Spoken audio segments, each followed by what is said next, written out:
What's up, KG? At welcome back sa ating channel. So, ngayong araw na to, ang pag-uusapan natin ay tungkol dito sa post ng Bitpinas kung saan si Senator Bam Aquino gusto niyang i-pursue yung Kadena Act, no? So, basahin muna natin yung kanilang balita.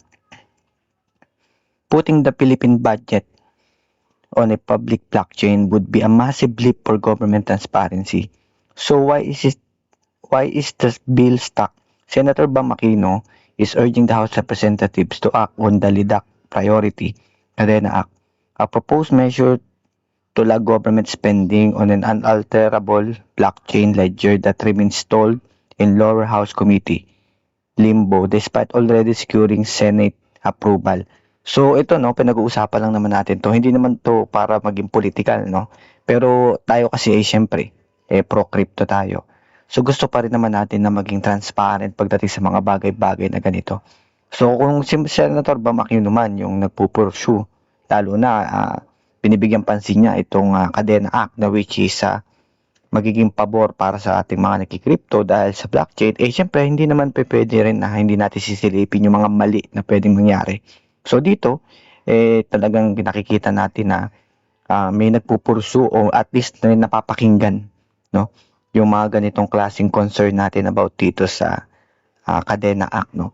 So saan napupunta ang pera natin? Ito yung dapat nating isipin kasi muna dito. Kasi bawat bili natin ng pagkain, may tax. Bawat load, may tax. Bawat gamit natin, serbisyo, negosyo, at mga transaksyon na may VAT at iba pang mga government charges, may mga bahagi doon na napupunta talaga sa gobyerno.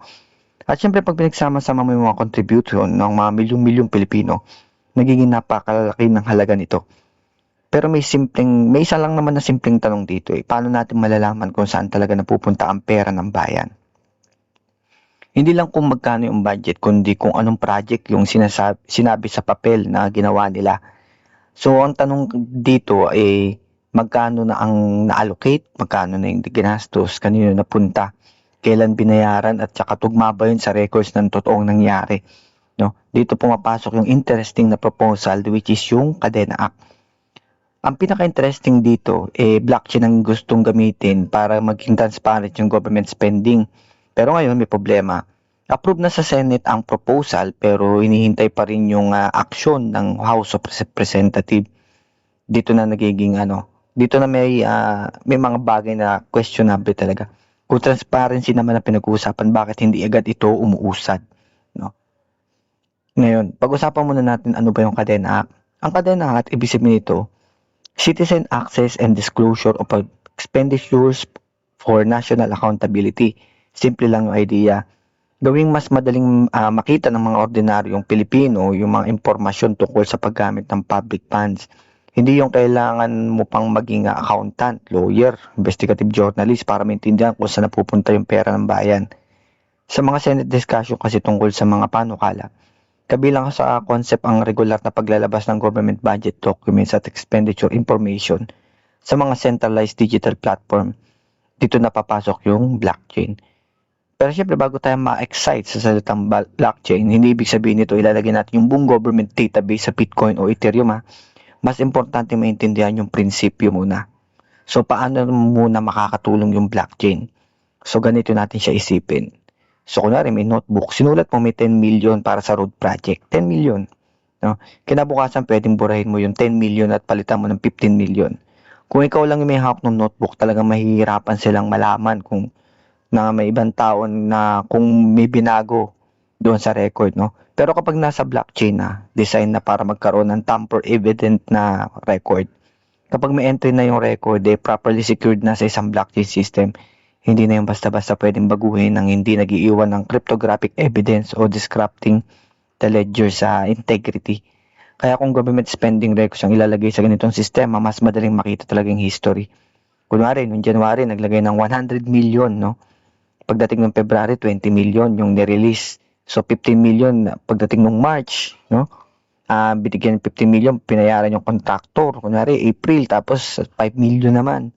At kung may mga pagbabago doon sa record, may trail, ang malaking advantage kanito ay hindi lang talaga transparent, kundi traceability, madaling matrace, no? Kung saan napupunta at para saan ginamit yung pera. Pero may isang malaking misconception dito. Dito kailangan natin maging mas maingat. Kasi pag sinabi mong blockchain ang gagamitin, mawawala na ang corruption. Hindi tama yon. Yung blockchain, hindi siya yung magic solution dito. Ito yung isa sa mga pinakamalagang lesson dito sa atin na pinag-uusapan natin. Imagine natin may corrupt official, gumawa siya ng fake na transaction, nilagay niya yung fake information sa blockchain. So, anong pwede mangyari? So, hindi ibig sabihin na dahil sa blockchain na automatic na magiging totoo na yung information. Blockchain can protect the integrity of recorded data pero hindi nito automatic na mapapatunayan na tama yung data na unang nilagay. Ito yung tinatawag na problema na garbage in, garbage out. Kung mali yung data sa simula, pwedeng maging permanent record na yun ng maling data. Kaya yung Kadena Act, kung magiging batas man, kailangan pa rin ng independent auditing, procurement transparency, digital signatures, government accountability, verification ng actual project at penalties kapag nagsinungaling o nagmanipula ng information. Blockchain is a tool.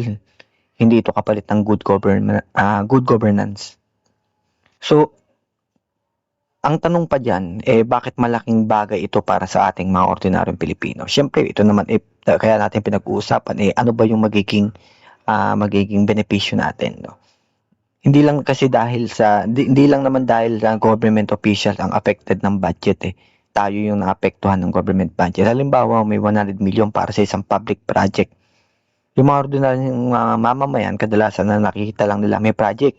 May mga ribbon cutting, may mga patarpuli, may announcement, pero hindi natin alam kung magkano ba yung original na budget, magkano yung actual na kontrata at sino yung contractor, kailan inilabas yung payment, at magkano ba yung nabayaran, may mga change order ba, magkano yung natira.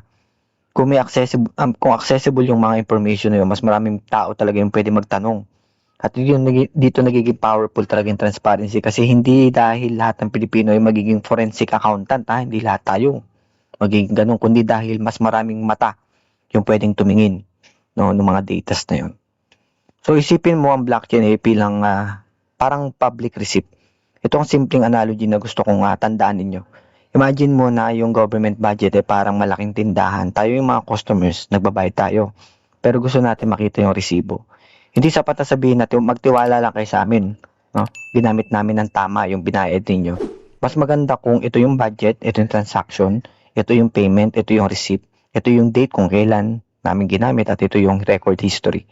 At kung publicly accessible yung information talaga, pwedeng i-check ng mga journalists, researchers, auditor, no? Civil society, developers, at kahit mga ordinaryong mga Pilipino. Ang blockchain component ay pwedeng maging parang digital infrastructure para mas mahirap burahin o tahimik na baguhin talaga yung transaction history. So, yun nga, sabi nga ni Senator Bam, no? So, bakit na-stuck tayo sa House? Ito yung interesting na bahagi ng issue. So, ayon dun sa ulat tungkol dun sa Kadena Act, naipasa na ito sa Senate, ngunit naghihintay pa ng House action. So, iniulat din na kabilang ito sa mga priority measures ng LEADAC. Pero importante nating mas malinawan muna tayo, no? Hindi natin dapat sabihin na may specific politician o grupo na humaharang dahil ayaw nila ng transparency kung wala tayong ebidensya. That would be speculation. Ang legislative process ay komplikado. May mga committee referrals, may counterparty bills, may technical question, may mga constitutional at legal concerns, may budget implication, may mga implementation concerns, at kapag may mga bagong technology tulad ng blockchain, no? Mas marami pang technical questions. Sino yung nag-host? Sino yung magbabalidate? Ano yung blockchain yung gagamitin natin? Siyempre, public ba o permission?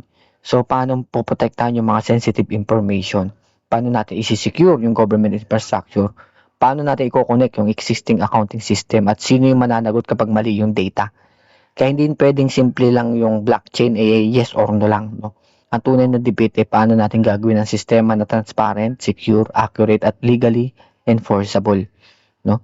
At yun nga, may privacy pa rin. May privacy risk pa rin. Dito yung isang bagay na dapat natin na mas kailangan pa natin mas mapag-usapan, no? Transparency does not mean na lahat ng information dapat public. May mga government data na sensitive, yung mga personal information, security-related information, confidential procurement details habang ongoing pa, employee information, di ba? At yung ibang mga data na kailangan protektahan. Kaya magandang blockchain budget system dapat hindi dapat talaga everything public. Dapat everything that should be public is accessible. At ang sensitive information properly protected. Ito yung mga balance na kailangan. Transparency without destroying privacy.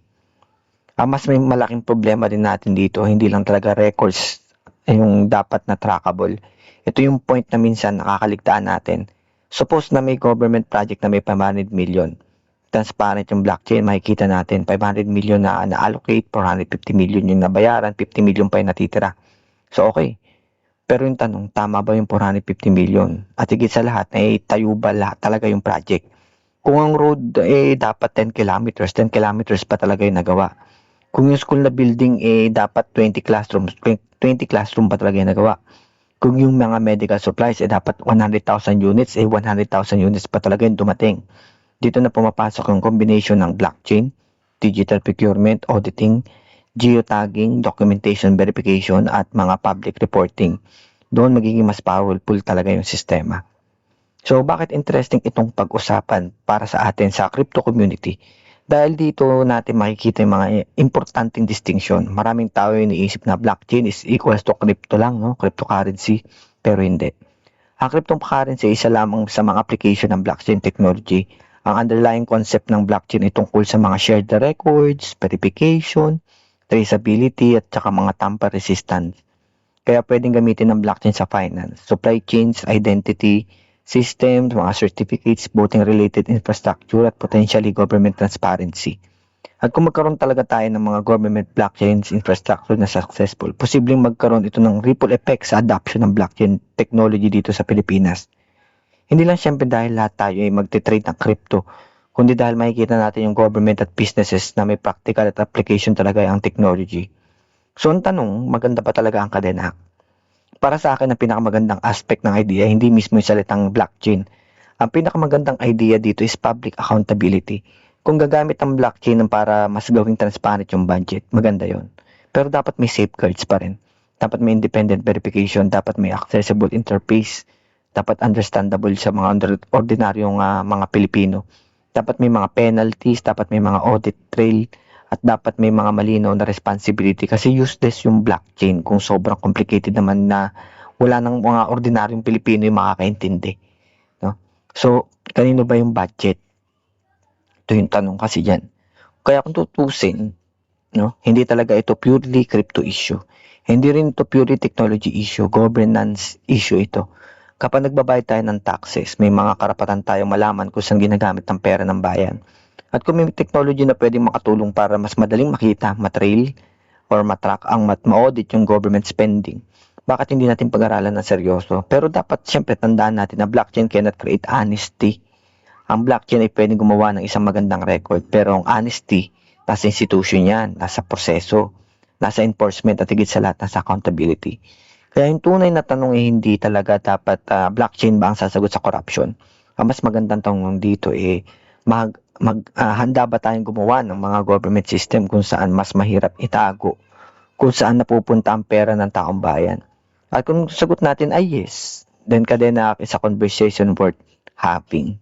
No? So, siyempre, pera natin yun. Hindi naman government money ang pera na pinag-uusapan natin. No? Hindi naman yun ang pinag-uusapan natin dito. Ang pinag-uusapan natin is pera natin yun, yung binabayad natin sa kanila. At dapat alam natin kung saan talaga ito napupunta. So, ayun lang, no? Maraming salamat sa inyong lahat. Sa ating mga supporters and subscribers, thank you so much sa inyong lahat, sa inyong pakikinig. At syempre, sa susunod ulit, no? Mag-subscribe na kayo dito sa aking channel. At syempre, makita-kita lang tayo sa arena. Game on!